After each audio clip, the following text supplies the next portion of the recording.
گیری ئاڵە ئیسلام و سەدای کوردی موسڵمانی ئێمەی کەروانی ڕابوون و وەستانەوە و تێکۆشانی ئەوگیری ئاڵە ئیسلام و سەدای کوردی موسڵمانی ڕووبەرەوە ئاسە ڕزگاری کەروانمان کۆتایی نایە تەکو پەیامی پڕدەدی خودایی دێتەوە کایە ڕووبەرەوە ئاسە ڕزگاری کەروانمان کۆتایی نایە تەکو پەیامی پڕدەدی خودایی دێتەوە کایە قورآنی پیرۆز و سوننات هەوێ نشین و گونمەنن بسم الله الرحمن الرحیم سەرەتا بەخێر بێن کۆمەڵی دادگەری و کۆمەڵی ئیسلامی پێشوو بۆ ئێوارم چکەم باسی پەروەردە لەو کاتەوە دەستی پێکردووە پەروەردە و بانگەواز لە کۆمەڵی دادگەریە یەکێکە لە بابەتەکان کە زۆر گرنگی پێدراوە و پێی ئەدرێ چونکە ئێمە حیزبێکی ئیسلامین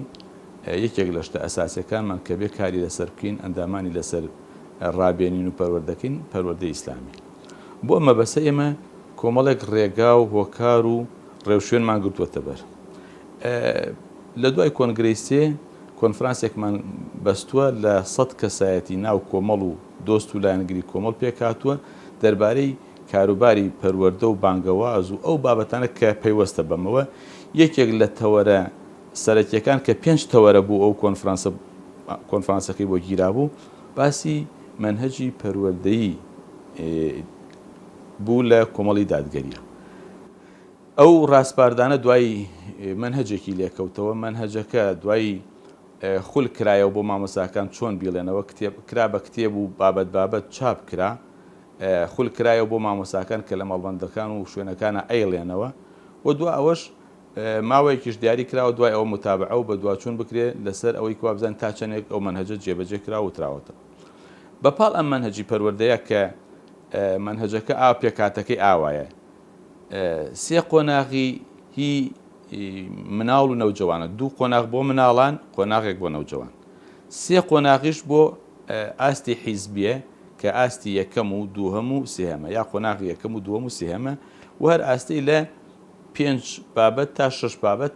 پێک هاتووە و هەموو ئەو بابەتانێک کە پێویستە موسڵمان شارەزای بێ بیزانێ معلوماتی لێ هەبێ پەروەردە بێ لەسەری تایەتی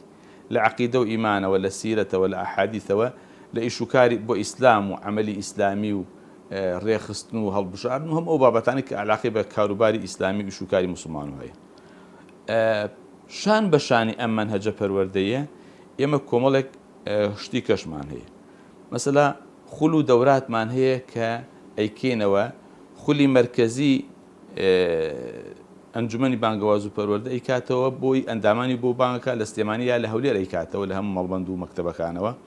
یا خولی ناوچەی لەسەر ئاسی مەڵبەندەکان بە پێی پێویست و هەلومەرجی هەر شوێنێک کە چی پێویست بێ و خولە مەرکەزیەکانش بۆ ئەو شتانی کەواکو بۆ هەموو شوێنەکان پێویستە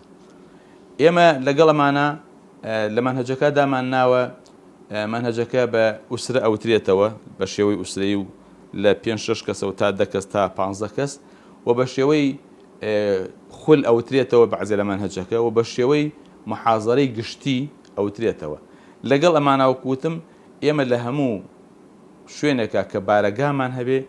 بە ئەمر و تەوجیهدامان بەزاندووە کە دەرسێکی خێزانی گشتی هەبێ کە 15 ڕۆژ جارێک دەرسێک بابەتەکەی مامۆساکە خۆی دیارەکە چی پێویست بێ بۆ ئەو شوێنە و بۆ ئەو سنوورە یا لەگەڵ ڕاوێژ لەگەڵ مەڵبەند و سنوورەکە سەرەڕای ئەمانە ئێمە قوتابخانە شەرعیەکانمان هەیە قوتابخانە شەرعیەکان لە کۆنەوە لە سەرەتای دامەزانی کۆمەڵی دادگەریەوە هەبوون کە بە هەزارها تەڵەبەیان تەخەڕوجی کردووە خوێندنیان خوێندووە لە بەغا شەهادەیان وەرگرتووە ئیسە زۆریان مامۆسا و مدەڕیس و ئیمام و خەتیب و هەیەنە مامۆسای زانکۆش دار الحەدیثمان هەیە کە خانەی فەرمودەیە ئەویش ئێستا زیاد لە 12-13 مەدرسەمان هەیە لە هەموو کوردستانە و ژمارەی قوتابیەکانمان ئەچێتە نزیکی 500 کەسەوە زیاد و کەمەکامە بەپێی ساڵەکان چەندێک مشارەکەیەکە لە قۆناغیەکە یا چەندێک تەخەڕوجەکە لە قۆناغی کۆتاییە و لەگەڵ ئەمە نووری حیکمەش هەیە کە مؤسسەیەکە خەڵک فێری قورئانەکە و قورآن و پەروەردە و قیراعات و هەرچی علاقی بە قورآنەوە بێ. لەگەڵ ئەمانە ئێمە هەر شێوازێکی تر هەر شتێکی تر کەواکو بە پێویستی بزانین بۆ پەروەردە بۆ بانگەواز لە کۆمەڵی دادگەریە ئیشی ئێمە وەکو ئەنجومەنێک ئەویش یان ئیهتیمامی کۆمەڵە گەیەنێ بە پەروەردە و بانگەواز کە سێ ئەنجومەنی هەیە باڵاترین دەسەڵاتن لە ئەو حیزبە یەکێکیان ئەنجومەنی بانگەواز و پەروەردەیە کە تایبەت ئیشەکەی تایبەتە بە بانگەواز و پەروەردە ینی پەروەردە و بانگەواز و علومی شەرعی و ئەو بابەتانە کە لەو بازنە ئەسوڕێتەوە. یعنی بە هەموو ئەم شتانە بە هەموو ئەم شێوازانە مەسا زانایان کە بەشێکن لێ یەکی مەکتەبی زانایان ئێمە یەکێکن لەو ئیشە گەورانە کە ئێمە ئیشیان لەسەرەکەین و هەمیشە پەیوەندیمان لەگەڵ مەکتەبی زانایانە هەیە بۆی کواکو چۆن ڕێنمایی و تەوجیه و ئیش و کاریان لە خزمەتی ئیسلامە تەواو بێ. مەدرسە علوم شەرعیەکان بە هەمان شێوە دارالحەدیث ئەوانە. بەڵام ئەمەیان کە باسم کرد منهەجی پەروەردەی ئەمەیان شتێکی زۆر مؤسساتیە لە ناو حیزبا کە ئەبێ خەڵک ئەندامانی حیزب لەسەرەوە بۆ خوارەوە هەمووی کاری لەسەر بکە ئیشی لەسەر بکە پێوە پابەند بێ کابرا ئەوەی شارەزایە مامۆسای ئێڵێتەوە ئەوەی شارەزانیە قوتابیە و ئەی خوێنێ و جێبەجێیەکە. لەگەڵ ئەمانەشا ئێمە هەندێک خولیشمان هەیە هەندێک مسابقاتیشمان هەیە. ئێستا لە ماوەی پێشەوە ئێمە مسابقەیەکمان کردو بە ناوی قورئان بەهاری دڵانەکە بە پی داتایەکەواکو من ئاگام لێبوو کە خۆم سەرپەرشتیمە کرد بە ناونووسین و بە کتێب فرۆشتنەکان ژمارەکە چوو بە دەوری 7,000 کەس و کێکێک بوو لە مسابقەکان کە دوعاکانی قورئان بوو کە بەڕاستی خەڵکێکی زۆر تیا مشارەکەی کرد بوو و هەدایی گەورە و دیاری زۆر باشمان بە خەڵکەدا. ئەمانە هەموو ئەو ڕێگا و هۆکار و شێوازانن کە لە ناو کۆمەڵی دادگەریە ئێمە وەکو ئەنجومەنی بانگەواز و پەروەردە و کۆمەڵی دادگەری بە شێوەیەکی گشتی بە هەموو ئەنجومەنەکان و بە هەموو مەڵبەند و ئۆرگانەکان و ئیشی لەسەرەکەین کاری لەسەرەکەین بۆی کواکو هەم ئەندامانی خۆمان هەم ئەندامانی ئەم میلەتی کوردە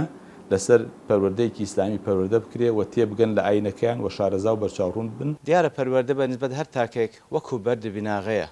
کە لە دواتر ئەو کەسە ئەو تاکە لەسەر ئەو ئەساس و بنەمایە کردارەکانی و گفتارەکانی و هەڵوێستەکانی بنیاد دەنێ.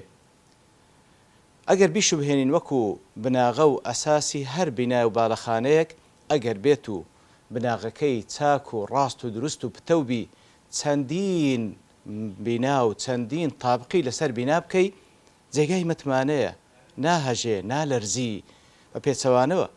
ئەگەر بێت و بناغەی هەر بنایەک ڕاست و دروست نەبی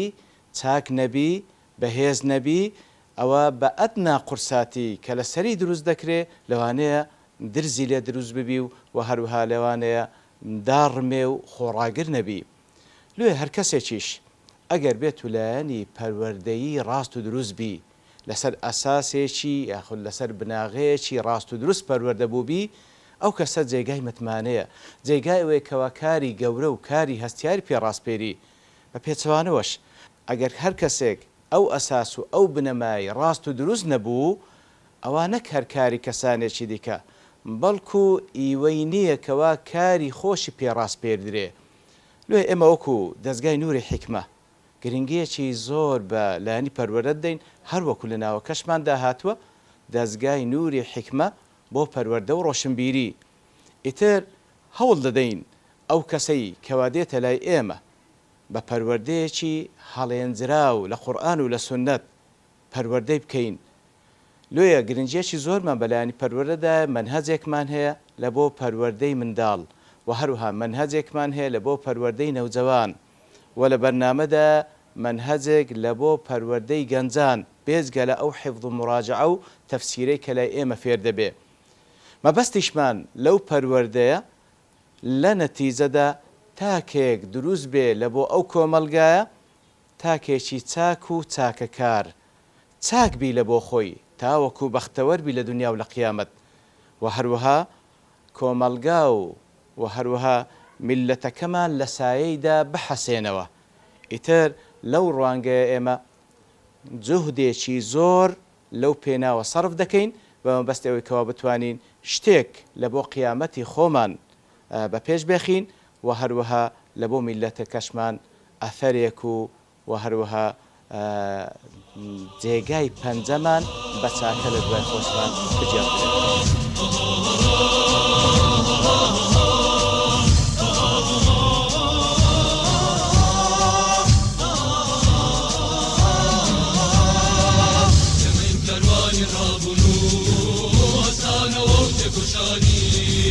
هەڵگری ئاڵە ئیسلام و سەدای کوردی موسڵمانی ئێمەی کەروانی ڕابوون و وەستانەوە و تێکۆشانی هەڵگری ئاڵە ئیسلام و سەدای کوردی موسڵمانی ڕووبەرەوە ئاسە ڕزگاری کەروانمان کۆتایی نایە تەک و پەیامی پڕدەدی خودایی دێتەوە کایە ڕووبەرەوە ئاسە ڕزگاری کەروانمان کۆتایی نایە تەک و پەیامی پڕدەدی خودایی دێتەوە کایە قورئانی پیرۆز و سوننات ئەوێ نشین و گونمەنن. کەناڵی ئاسمانی بانگەواز کەناڵێکی ئاینی پەروەردەیی مختص و تایبەتە بە پەروەردە و پێگەیاندن و وەشارکردنەوەی کۆمەلگا و ئاراستەکردنی گەنجان و هەروەها بڵاوکردنەوەی ئاینی پیرۆزی ئیسلام. ئامانجی سەرەکی و هەوڵی جددیمان بۆ خزمەتکردنە بە ئاینی پیرۆزی ئیسلام بە چینە جۆرا و جۆر و جیاوازەکان بە وشیارکردنەوە و بڵاوکردنەوە ئاینی پیرۆزی ئیسلام لە ڕێگەی بەرنامە جیاوازەکانمانەوە لە ڕێگەی ئەو پرۆگرامانەی کە لە کەناڵی ئاسمانی بانگەوازەوە پێشکەشەکرێت. هەڵبەتە سوپاس بۆ خۆی پەروەردگار لە ساڵانی ڕابردووە لە هەموو ئەو بوارانەی کە پێویستە وشیارکردنەوە و ئامۆژگاریکردن و هەر بابەتێک کە پێویست بێ بۆ کۆمەلگا بۆ ئاراستەکردنی گەنجان بۆ ئاراستەکردنی موسڵمانان بۆ ڕاستکردنەوەی بیر و باوەڕی ئیسلامی بۆ پەروەردە و پێگەیاندن بۆ خێزان بۆ گەنجان بۆ خوشکان بۆ هەر چین و توێژێک کە پێویست بوو بێ لە هەر ڕێگەیەکەوە بە هەر جۆرێک لە جۆرەکان ئێمە هەوڵمانداوە بەرنامەی لەسەر بکەین و خەڵکانی بۆ ئاراستە بکەین و ئەو پەیامە جوانی ئیسلام وەکەوەی کە پێویستە لە ڕێگەی مامۆستایان و بانخوازان و مامۆستانی زانکۆ و خەڵکانی شارەزاوە بگەنین بە هاوڵاتیان و بە موسڵمانان لە وڵاتانی ئیسلامی و لە کوردستانیش بەتایبەت. هەڵبەتە کەناڵی ئاسمانی بانگەواز کە پەخشی کەناڵێکی ئاسمانیە و پەخشیەگا بە زۆربەی وڵاتان و شوێنان و لە ڕێگەی ئەنتەرنێتیشەوە لە سەرجەم وڵاتانی دنیا پەخشەکەی وەرئەگیرێ و خەڵک ئیسفادەی لێکە. سوپاس بۆ خۆی پەروەردگار خەڵکانێکی زۆر لی بەهرەمەند بوون چ لە ڕێگەی بەرنامە ڕاستەوخۆکانەوە کە وەڵامی پرسیار و وەڵامی ئەو ئیشکالاتانە ئەدەنەوە کە ڕۆژانە خەڵک بۆی دروستە بێ لە ئەنجامدانی عیبادەتەکان لە پەرستشەکان لە بیر و باوەڕ لە پەروەردە و پێگەیاندن لە هەر گرفتێکی خێزانی لە هەر بابەتێکی ترکە ڕۆژانە خەڵک بۆی دروستە بێ. ئێمە بەردەوام بەرنامەی ڕاستەوخۆمان هەیە لە ڕێگەی ئەو بەرنامە ڕاستەوخۆیانەوە وەڵامی پرسیارەکانی هینەرانی خۆشەویست ئەدەینەوە و جگە لەوەیش لە هەموو ئەو بابەتانەی کە وەکو ئاماژەم پێکرد لە کۆمەلگایە پێویست بێ ئێمە بەرنامەمان لەسەر کردووە لەلایەن مامۆستانی شارەزا و تواناوە لەسەر بیر و باوەڕی ئیسلامی لەسەر پەروەردە و پێگەیاندن لەسەر وشیارکردنەوە لەسەر داعوە و بانگەواز لەسەر حاڵی موسڵمانان مێژوو کولتوری ئیسلامی شارستانیەتی ئیسلامی گرنگیدان بە قورئان بە فەرمایشتەکانی پێغەمبەری خوا صلی الله علیه وسلم بە فتوا بە قسەکردن لەسەر ئاریشە و کێشەکانی خەڵک قسەکردن لەسەر گەنجان لەسەر چین و توێژە جیاوازەکان لەسەر هەموو بابەتانە بەرنامەمان کردو. سوپاس بۆخوا فیدباکێکی باشی هەبوو و خەڵکێکی زۆر لی بەهرەمەند بوون و ڕۆژانەیش لە دەرەوە و لە ناوەوەی وڵات خەڵک پەیوەندیمان پێوەکە و دەستخۆشییان هەیە و سوپاس و پێزانیان هەیە هیوای بەردەوامیمان بۆ خوازن و هاوکار و دەستبارگرمانە بن چ لە ڕووی مادی چ لە ڕووی معنەوی بۆ درێژەدان بە کەناڵی ئاسمانی بانگەواز. بابەتی پەروەردە واتە ڕاهێنان واتە گەشەکردن واتە بنیادنان بەڵام چێ ئەم ڕاهێناناکە چێ ئەم بنیادنانە ئەنجامەدا بێگومان یەکەم کەس خێزانە دایک و باوکەکان خێزانەکان ئەتوانن هەستن بەم عەمەلیە هەستن بەم پرۆسەیە دوجار کۆمەڵگە بە شێوەیەکی گشتی دام و دەستگا حکومەکان قوتابخانەکان میدیا شەقام ئەمانە هەموو ڕۆڵیان هەیە لە پەروەردەکردن. ئەمە تا ئێرە هەموو متتەفیقین کە ئەمە پێی وترێ پرۆسەی پەروەردە لە ئەو پەڕی چەپ بۆ ئەو پەڕی ڕاست ئێمە باس لە پرۆسی پەروەردەکەین. بەڵام بزانین پرۆسەی پەروەردەیەکی ڕاست و دروست بە دیدی ئێمە کامەیە. ئێخۆ چەپێکی شەڕەڵێ پەروەردە، ئەلمانیەکی شەڕەڵێ پەروەردە، شەرقیەکی شەڕەڵێ پەروەردە، غەربیەکی شەڕەڵێ پەروەردە. بەڵام بزانین پەروەردە بە دیدی ئێمە یعنی چی؟ پەروەردەیەکی ئیسلامی یعنی پەروەردەیەکی مامناوەند، پەروەردەیەک کە لە وەحی خواوە سەرچاوی گرتبێ، یعنی نە شلگیر بێ نە پەڕگیر بێ. یعنی چی؟ یعنی قاعدەیەکمان هەیە ئەفەرمێ المتقدم کالمتأخر، ئەو کەسێک کە تی پەڕاندووە لەگەڵ ئەوەی کە دواکەوتەوەکو یەکوای. ئێستا ئەگەر تەماشای ڕیزیە بکەین، ڕیزێک ئەو کەسێک کە لە ڕیزەکە چۆتە پێشەوە لەگەڵ ئەوەی لە ڕیزەکە هاتوتە دواوە، هەردوویان هەر ڕیزیان تێکداوە. بۆیە پرۆسەی پەروەردە پرۆسەیەکی وردە، پرۆسەیە کە پرۆسەی بنیاتنانە لەسەر وەحی خوای پەروەردگار، لەسەر ئیسلام بە شێوەیەکی گشتی کە باز لە مەنهەجی خوای پەروەردگارەکەین. کەسانێک کە ئیسلام چەمکێکی ئیسلام وەرەگرن و بە یەک ئیعاز ئیژەکان ئەو پێی ناوترێ پەروەردە. چۆن؟ خەڵکانێک کە تیان پەڕاندووە پیان وایە ئەوەی کە ئاوا بیر نەکاتە و دەقەی کە وەرگرتووە، ئیتر ئەوە لەم چوارچێوەیە حسێب ناکرێ و لە دائیرەکەیان نییە، ئەوە سەریع چۆن بڵێ گەشە ئەکا و بەڵکو ئەوە علمیتی لەگەڵ نییە، ئینسافی لەگەڵ نییە، بەڵکو ئەوە پرۆسەیەکە پرۆسەی بەهیلاکدانی هەم خۆیەتی و هەم کۆمەڵگەکەشە، بەوە ناوترێ پەروەردە. بۆیە ئەو فکرانە فکری پەڕگیر لەگەڵ فکری شلگیر هەرچیان زوو گەشاکەن بۆ چونکە کاتی ناوێ. پرۆسەی پەروەردە کاتی زۆر ئەوێ. چۆن؟ تۆ تاکو کەسێک ڕادیێنی لەسەر ئەوەی کە جنێو نەدا، تاکو کەسێک ڕادیێنی لەسەر ئەوەی کە عەقیدەکەی ئێمە مەنهەجەکەی ئێمە کە مەنهەجی ئیسلامە پێت ئەڵێ ئەبێ ڕێز لە گەورە بگری، ئەبێ بە زەید بە بچوو کابێتەوە، ئەبێ گوناح نەکەی، ئەبێ حرام نەخۆی، ئەبێ ماڵی خەڵکی نەخۆی. ڕاهێنان لەسەر ئەم پرۆسەیە قورسە، ڕێز لە خەڵکی بگری،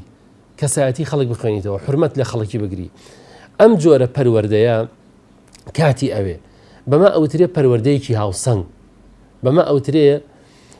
پرۆسەی پەروەردە و گەشەکردن بە دیدی ئیسلامیانە. پێغەمبەر چی وت صلی الله عليه وسلم؟ خوای پەروەردگار چی وتووە؟ زانایان چیان وتووە؟ تەبەن بە ئەهوا و ئارەزۆکانی خۆی ئیش ناکا. بەڵام غەیری ئەمە کە سەریع گەشاکە، چ بەوەی کە هیچ هێڵێکی سووری نییە و هیچ کۆتوبەندێکی نییە، هەموو شت لای ئەو ڕەوایە، هەموو شت لای ئەو حەڵاڵە، هەموو قسەیەک لای ئەو دروستە، بۆ هەموو شتێک نیشانی پرسیاری هەیە. جا بۆچی کاکە من بۆچی ئەو ئیشە نەکەم، بۆچی شەراب نەخۆم، بۆچی گوناه نەکەم، بۆچی زینا نەکەم، بۆچی ئەوە نەکەم، کە هەموو شت لای ئەم ڕەوایە. ئەمەش دیسان پرۆسەیەکە چی کەمتر نییە لەو پەڕگیرەی کە هەموو شتێکی پێ تاوان و گوناهە. ئەمەیە پرۆسەی پەروەردە، ئەمەیە گرنگی پرۆسەی پەروەردە کە ئێمە کۆمەڵگەی لەسەر بنیاد بنین بە شێوازێک کە پێغەمبەری خوا صلی الله عليه وسلم هاوڵانی لەسەر پەروەردە کردووە. دیارە ئەو قۆناغێکی هەم سەخت بوو و قۆناغێک بوو کە پێویستی بەوە بوو کەوا خۆڕاگرێکی تیابێ بۆی کەوا ئەو پەیامە بگەێنین و سڵاو ڕێز بۆ ڕۆحی پاکی ئەو براو خوشکە بەڕێزانەی کەوا لەم کارۆنە لەگەڵمانە بوون، بەڵام ئێستا بە خەدەری خوای پەروەردگار کۆچی دوایان کردووە. داواکارن لە خوای پەروەردگار ئەجر و پاداشت و ماندووبوونیان بۆ بنووسێت و بە بەهشتی بەرنین شادیان بکات. بەڕێزان دیارە خۆناغی بانگەواز یا بانگەوازکردن کاری پێغەمبەران سەڵات و سەلامی خوایان لەسەر بێت. بۆیە ئەم قۆناغە یا ئەم کاری بانگەوازە ئەرک و ماندووبوون و ناڕەحەتێکی تایە. خەڵکانە بن بە دوو بەشۆ، ئەوانەی کەوا بانگەوازیان لەگەڵاکرێ یا باگەکرێن وەرسەر لەم ئیسلامە، یەکیانەوە جۆرە کەسانن کەوا کێنە گەشت لەم ئیسلامە، هیچ لەبارەوە نازانن. ئەوە زەرور و واجبە. قورئان پڕیەتی لە ئایەتی خوای پەروەردگار سەبارەت بۆ کەسانە کە چۆن بانگیان بکرێت و چۆن بانگەوازیان بکرێت بۆ سەر ئیسلام و بەشێکی تریش کە ئێمە کوردێکی موسڵمانی ئێستا الحەمدولله هەمومان زانیاری و معلوماتێک ئیمانێکمانی بەخوای پەروەردگار لەم ئیسلامە کەمێک شارەزاین بەڵام زەرور بینگە شارەزاتر بین چونکم بابەتەکانی ئیسلام و کاری ئیسلامی و بانگەواز فراواتر گەورەترە بۆ لە زەرور پێویستەکەەوە بانگەواز پێت خەڵکی زیاتر تێبگەێنرێت زیاتر ئەرک و مافەکانی بۆ ڕوون بکرێتەوە حرام و قەداغەکراوەکانی لێ ئاگادار بکرێت و هەروەها پاداش و سزای بۆ باز بکرێت بۆ ئەوەی کەوا کەسێکی سەرکەوتوو بێ و کەسێک بێ لە دنیا نەدۆڕێت لە دوای ئەلانی کۆمەڵی ئیسلامی کۆمەڵی دادگەری ئێستا قۆناغێکی نوێ کوێنێل دەستی کرد بە قۆناغێکی نوێ کە بریتی بوو لە پەروەردە و بانگەواز وەکووتم لە پێشا کە کاری پێغەمبەران سەلات و سەلامی خوایان لەسەر بێ بۆ ئەم کارە پیرۆزە کۆمەڵ لە هەموو شار و شارۆچکەکانە بنکە و بارەگای زیاتری کردەوە شوێنی فەرام هێنا بۆ ئەوانەی کەوا پەروەردەکارن و بۆ ئەوانەی کە ئەیانەوێت لەم پەروەردە سوودمەند بن لەم پەروەردە خوایە سوودمەند بن بۆ لە هەموو شار و شارۆچکەکانە بە شێوەیەکی گشتی بارەگا و بنکە و شوێنی دەست خوێندن زیاتر فراوان بوو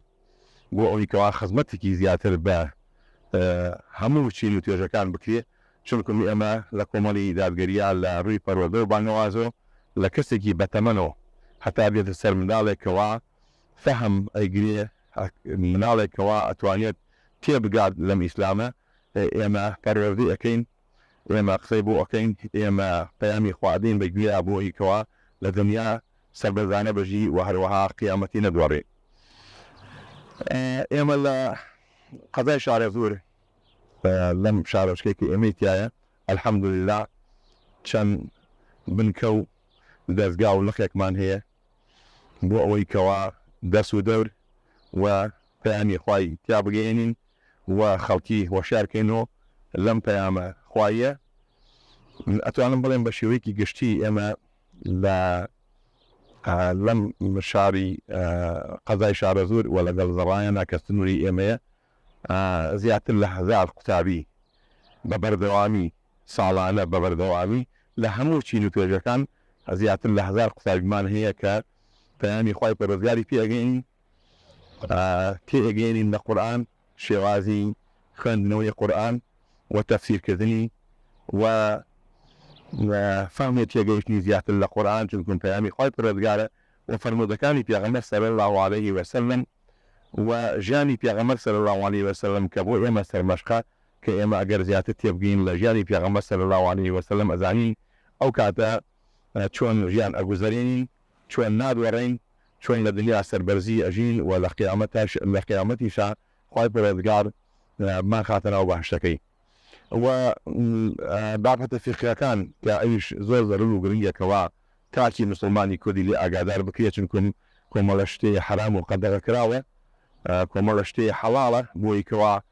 هەم گەنجان هەم پێگەیشتوان بەتەمەنەکان خەڵکانێکەوە لە هەموو چین و توێژەکان تیان بگەێنینکەوە حرام و حەڵاڵەکان چین بۆ ئەوەی کەوا نەکەون ناو هەڵەوە و ئەخلاقاتی ئیسلامی کە کاری ئێمەیە کە هەمومان تێبگەین ئەخلاقاتی ئیسلامی ئەوەی کە خوای پەروەردگار ئەمرمان پێەکە ئەوەی کەوا چونکم ئیسلام دوو بەشە بەشێکی ئەوەیەکەوە چۆن عیبادەتی خوای پەروەردگار بکەیت بەشێکی تریشان ئەوەیەکەوە چۆن لەگەڵ مەخلوقاتی خوای پەروەردگارە لەگەڵ خەڵقی خوای پەروەردگارە چۆن تەعامل بکەیت ئەمەیان دیارە بۆ کۆمەڵگا زۆر زەرور و گرنگە کە ئێمە چۆن تەعامل بکەین لەگەڵیانە و چۆن هەسوکرۆ بکەین ئەی پەیامەی خوای پەروەردگار کە بە ئێمەی داوە بە پێغەمبەر صلی الله علیه و سلم نردوێتی ئێمە چۆن جێبەجێ بکەین لەم ڕۆیە دیارە ئێمە ئەوەش گرنگێکی تەواوی پێدەین چونکم ئەزانین کۆمەلگا پێویستی پێوێتی خەڵک ئەگەر دەست پاک بێت دەم پاک بێت دایان پاک بێت کەسێکی وا بێکەوە لەناو کۆمەلگا ئەو کاتە ئەبێ بە کەسێکی نمونەیی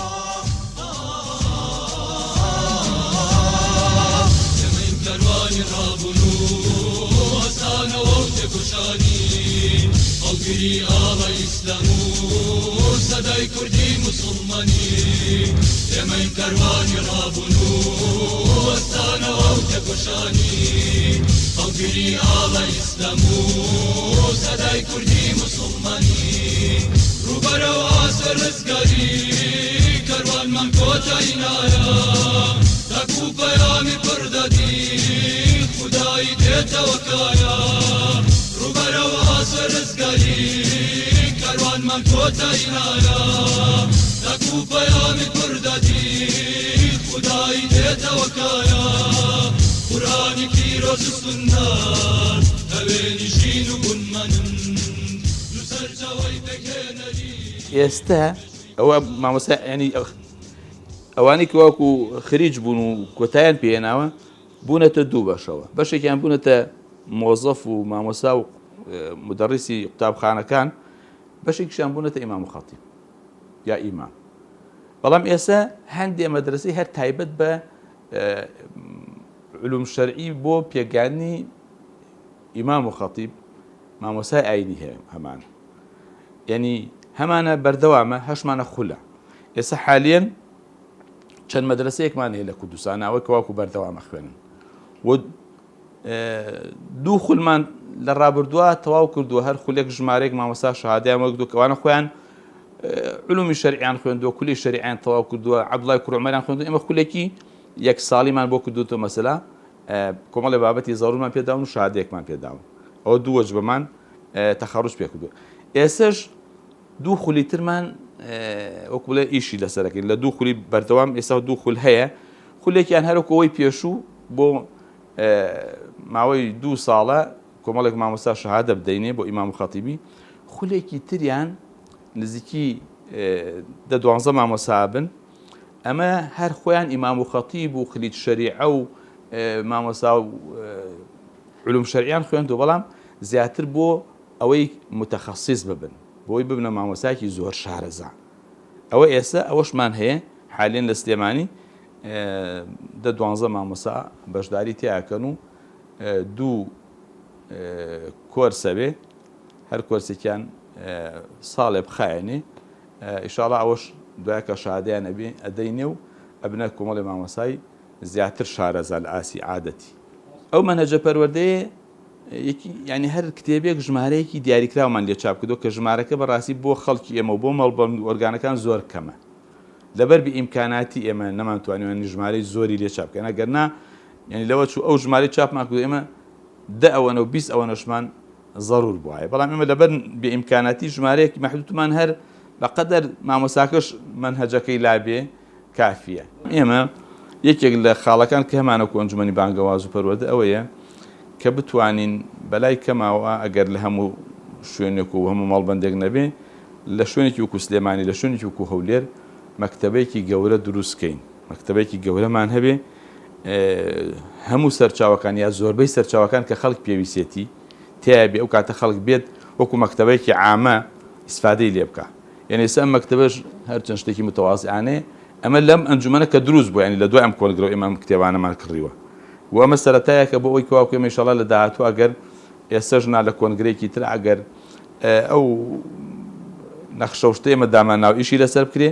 ئەتوانرێ مەکتەبەیەکی گەورە دروستکرێ چەند کارمەندێکی هەبێ لەوێ مۆزەف و دەوام بکەن خەڵک بێ لەوێ کتێب بخوێنێتەوە ئیسفادە بکە ئەوانی کەواکو ماجستێر و دکتۆرا خوێنن ئەوانی حەزیان لە مطالعەیە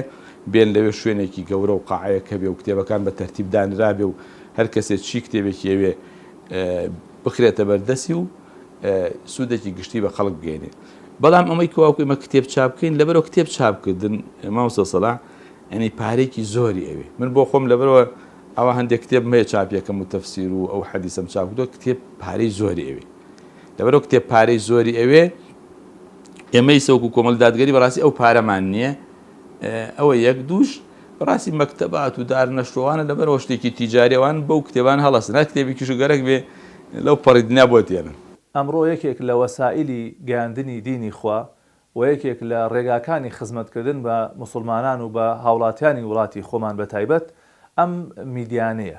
کە لە ئینسان لە ماڵی خۆیەوە دانیشێ بێ هیچ تەکلوفەیەک بێ هیچ ئەزیێتێک پەیامەکانی ئیسلام بە جوانی بەدەستیەگا بە تایبەت خوشکانی بەڕێز کە زۆربە وایە مەسەن بەشێکی زۆریان لە ماڵەوەن و دەستیان ناگاتە مزگەوتەکان دەستیان ناگاتە حەڵقەی بۆ نمونە دەرسەکان یان ناتوانن بچن بۆ بەشداریکردن لەو خولانی کە ئەکرێنەوە ئەمە ڕێگەیەکی باشە کە لە ماڵەکانی خۆیانەوە ڕۆژانە گوێبیسی ئامۆژگاریە بن، ڕۆژانە فەرمایشتەکانی پێغەمبەری خوا صلی الله علیه و سلم بە گوێیانە ئەدرێ، ڕۆژانە وەڵامی ئیشکال و پرسیارەکانیان ئەدرێتەوە. جگە لەمەش ئێمە هەوڵماندا بۆ زیاتر بڵاوە پێدانی زانستی شەرعی و بۆ زیاتر خزمەتکردن بە زانستی شەرعی ئەکادیمیایەکمان کردەوە هەر لە ناو کەناڵی ئاسمانی بانگەوازە کە سوپاس بەخوای گەورە قۆناغی یەکەمی بەسەرکەوتوی کۆتایی هات لە ماوەی چەند مانگێکە بە دانانی مەنهەجێکی تۆکمە و ڕێکوپێک و هەروە کۆمەڵی مامۆستای شارەزا توانیمان قۆناغی یەکەمی تەواوکەین کە زیاد لە 1700 تەلەبە لە برایان و لە خوشکان تیا بەشداریان کردووە و سواز بەخوای پەروەردگار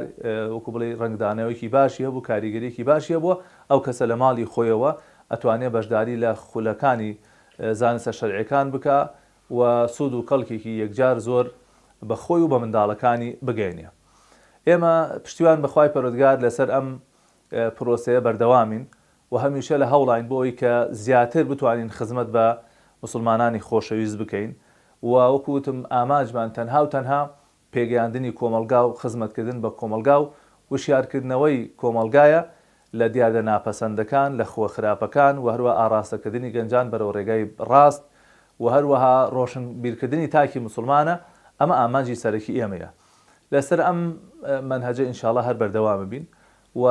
لە هەوڵی ئەوان ئینشاءڵڵا لە داهاتوو ئەم کەناڵە زیاتر پەرە پێ بدەین و خەڵکانی شارەزاتر و لێهاتووتر زیاتر بێنە مەیدان و هەمیشە داوایشمان وا بووە و داوایشمان وایە لە کۆتاییدا هەر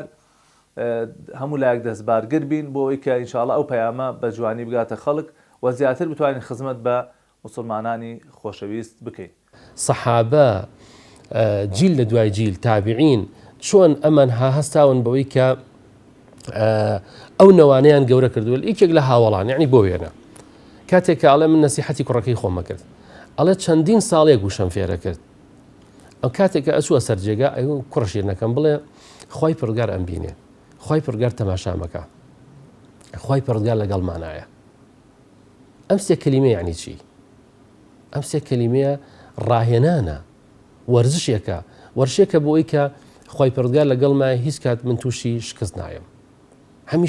هەمیشە تۆ ئەمە گەشە ئەکا لەگەڵتا. خی پڕگار ئەم بینێ یعنی چی؟ ئەمە ڕاهێنانە، ڕاهێنان لەسەر ئەمشەیە. یعنی هیچ کاتێک من ناتوانم دەست بۆ ماڵی خەڵکی بەرم، ناتوانم گوناه ئەنجام دەم، ناتوانم خیانەت بکەم، چونکە بۆ خی پڕگار ئەم بینێ، خی پڕگار تەماشامەکە، خی پڕگار ڕقیبە بە سەرمانەوە. ئەم پرۆسەیە پێی ئەوترێ پرۆسەی پەروەردەکردن. ئەو کاتە من ڕەش ناکەم و کاتە من خیانەت ناکەم، بۆ چونکە هەستەکەم خی پڕگارم بینێ. بەردەوام ئەمە ئەڵێمەوە، بەردەوام ئەڵێمەوە. اینجا ئێمە بمانەوێیان نەمانەوێ پەروەردە ئەبین، بەڵام بە پەروەردەی کۆمەڵگەکەمان، پەروەردە ئەبین بە پەروەردەی شەقام، پەروەردە ئەبین بە پەروەردەی میدیا. بۆیە زۆر گرنگە ئێمە ئاگامان لە پرۆسەی پەروەردە بێ. ئەو پەروەردەیە بکەین کە پێغەمبەری خوا صلی الله علیه وسلم داوامان لێکا و شەرع داوامان لێکا. ئەگەر هەموو دنیا بڵێ غیبەت حەڵاڵە، غیبەت حەڵاڵ نابێ. ئەگەر هەموو دنیا بڵێ یاخود ئارەزۆکانی ئێمە بڵێ مەسە ماڵی خەڵکی حەڵاڵێ، حەڵاڵ نابێ. زۆر جار خەڵکی ئەڵێن کە اینجا ئەمە بەس لای تۆ ئەم باسانە ماوە، کو ئەم باسانە ماوە. اینجا خۆی گرنگ ئەوەیە ئەم باسە لای ئێمە بمێنێ، لە کاتی غوربەتە ئەم باسانە بمێنێ، لە کاتێکا کە ئێستا ئەزمەی نەمانی ڕەوشتە، ئەزمەی نەمانی سیدقە، ئەزمەی نەمانی متمانەیە، ئێمە جارێکی در متمانە بجارڕینەوە. ئێستا لە کاتێکە ئەزمەی پەروەردەیە ئێمە بین باسی پەروەردە بکەین. ئەمە پرۆسەی پەروەردەیە کە ئێمانەوێ پەروەردەیەکی ڕاست و دروستی ئیسلامیانە بکەین، ئەبێ بگەڕێنەوە بۆ وحی خی پڕگار و بەو منهەجەی خی پڕگار کە بووی داناوین، نە بە شەلگیری نە بە پڕگیری. ئەمەش پرۆسەیەکی وردە، پرۆسەیەکی دقیقە، ئەبێ بە لەسەر خۆی و ئەبێ بە تەئەنی لەگەڵ ئەم پرۆسەیە بڕۆین. هەر ئەوەندەش ئینسان پەروەردە بوو بەڕاستی ئیتر ئەنجامەکەی ئەوەیە هەم بۆ خۆی ئیسراحەتەکە، هەم کۆبڵگەری ئیسراحەتەکە، چونکە ئیتر ئەو کەسە بۆ خۆی گیانێکی سەر بەخۆیە، ئەو کەسە بۆ خۆی ئەزانێت چۆن هەنگاوانێ، ئەو کەسە ئەگەر هەموو ماڵی دنیا بخەنە بەردەستێەوە کە ئەزانێ مڵکی ئەو نییە، ئامادە نییە دەست بۆ حرامێک بەرێ، ئامادە نییە دەست بۆ درهەمێک بەرێ، دەست بۆ دینارێک بەرێ. بەڵام ئەمە لە چیەوە سەرچاوی گرت؟ لەو پەروەردەیەوە سەرچاوی گرت کە ئەم ئینسانە لەگەڵی ڕاهاتووە لەگەڵی ژیاوە بۆی بۆ بە عەقیدە بۆی بۆ بە بیرواوەڕ. دۆست و دژمن شایەتی ئەومان بۆ ئەداکەوە ئەو کەسانەی کەوا لەگەڵ ئێمان، ئەو کەسانەی کەوا پەروەردەی دەستی ئێمن، ئەو کەسانەی کەوا نزیکن لەو ئێمەوە دەست و دانەن پاک دەم پاک کەسێکی چاکەکار لە ناو خەڵکا و خەڵکانێکن کەوا بگرە لە ناو بەندیخانەکانی هەرێمی کوردستانە بەرپرسان ئەڵێن. دۆست و دژمن ئەڵێ ئەوانەی کەوا دەرس و دەوریان ئەوانەی کەوا بە ڕەوشی ئیسلامی خۆیان ڕادادێتەوە، ئەوانەی کەوا لە قورئان شارەزان ئەوەی کەوا نزیکی فەرمودەکانی پێغەمبەر بووەتەوە فەرمودەکانی پێغەمبەری سەڵاوەسەم کردوە سەرمەش بۆ خۆی، ژیانی پێغەمبەری کردوە سەرمەش بۆ خۆی. کەمترین کەس لە بەندیخانەکانە هەن، کەمترین کەس ئەوانی دیارە بۆ هۆکارێکی سیاسی یا وەزعێکی کۆنەڵایەتی کەوا ناچار بووە کە بەجوێرێک لە جوێرەکان فتەی لە بەندیخانەکانە بمێنێتەوە. ئەنا خەڵکێکی تر ئەوانەی کەوا پەروەردەی دەستی ئێمن، ئەوانەی کەوا لەگەڵ ئێمە دەرس و دەرەخێن، ئێمە دەستێکی ئەمینمان شامازی ئەەکەین کەوا دەستێکی ئەمینمان پەروەردە کردووە، دەستێکی ئەمینمان خستۆتە ناو کۆمەلگاوە بۆ ئەوەی کەوا ئەگەر کەسێک ئەگەر سبەی بێتە فەرمانبەرێک، کەسێک بێتە دوکاندارێک، هەر ئیش و کارە بگوێتە ئەستۆی خۆی لە بۆ ژیانی بۆ حیاتی خۆی، ئەو کاتە فێڵ لە خەڵەکە، ئەو کاتە لەگەڵ خەڵکا چاک بێ، نمونە بێ دەوام و دائیرەکەی ئەوەی کە ئێمە ئەندامانمان خەڵکمان پەروەردەکانمان ئێستا لە دام و دەستگاکانی حکوومەتان لە شوێنەکە ئیش و کارەکەن بەرپرسەکان شایەتی ئەدەن ئەڵێن ئێوە ئەو خەڵکانەی کە ئێوە ناروزانە بۆ ئێرە خەڵکانێکی چاک، خەڵکانێکی ئیداری، خەڵکانێکەوە ئەزانن کەوا حەڵاڵ و حەرام چییە، ڕیا نابن، فێڵمان لێ ناکەن، بەجوێرێک لەگەڵمانە هەڵس و کەوتەکەن، بەجوێرێک دەوام و داوێرەکەی خوار بن بەرێوەکە ئێمە لێ ڕازین. دیارە بەڕێزە هەر بە ئەم پەیامی ئیسلامە، ئەم دینداری موسڵمانەتیە، ئێمە خۆمان ئاوا تێگەشتین و خەڵکیش ئاوا تێگەێنین، ئەمە وەکو کەشتەکەی نیح وایە عەلەیهی سەلام، هەر کەسێک سواری ئەو کەشتیە بوو لە کاتی خۆیان نەخنکە. ئێستاشەر وایە پەیامی نوح سەلات و سەلامی خوای لەسەر بێ لەگەڵ پەیامی پێغەمبەری خۆمان ئاساڵ یەک پەیامە، بە تەئکیدی ئەمە 52 ڕۆژێکە ئێمە لە دنیا هەین، ئەو کەسانەی کەوا پەیامی خۆی پەروەردگار ئەگەێن، ئەو کەسانەی کەوا لەگەڵ پەیامی خوان ئەوە بە تەئکیدی سواری کەشتیەکەی نوح بوون، ڕزگاریان ئەبوون لە دنیا لە لافاڵ و لە نەهامەتەکانی دنیا و لە قیامەتیشا بە تەئکیدی سەربەرزن. ئەم کاروان و ئەم کاروانی ئیسلامی ئەم بانگەوازی ئیسلامیشە پێویستی بە بەردەوامی هەیە، چون ڕۆژێک و دوورۆژ نییە. خوای پەروەردگار ئەمری پێکردین کەوا وەعبود ڕەبەکە حەتتا یەئتیەکە اليەقین، خوای خۆت بپەرستە، خوای خۆت بناسە لەگەڵ ئیسلام و دینداریە بە حتا ئەو کاتێک کەوا مردنت تێگا. بە تەئکیدی ئێمە خەڵکانێکین کە ئاوا تێگەشتوین و نەفس درێژین، خوای پەروەردگار داوای لێ ئەکەین کەوا موفەقماکە توانا و تااقەتی زیاترمان بداتێکەوە ئەم پەیامە ئەم بۆ خۆمان و بۆ خەڵکیش ڕووناکیەک بێت لە دنیا و لە قیامەتیشا. وصلى الله وسلم على نبينا محمد وعلى آله وصحبه أجمعين.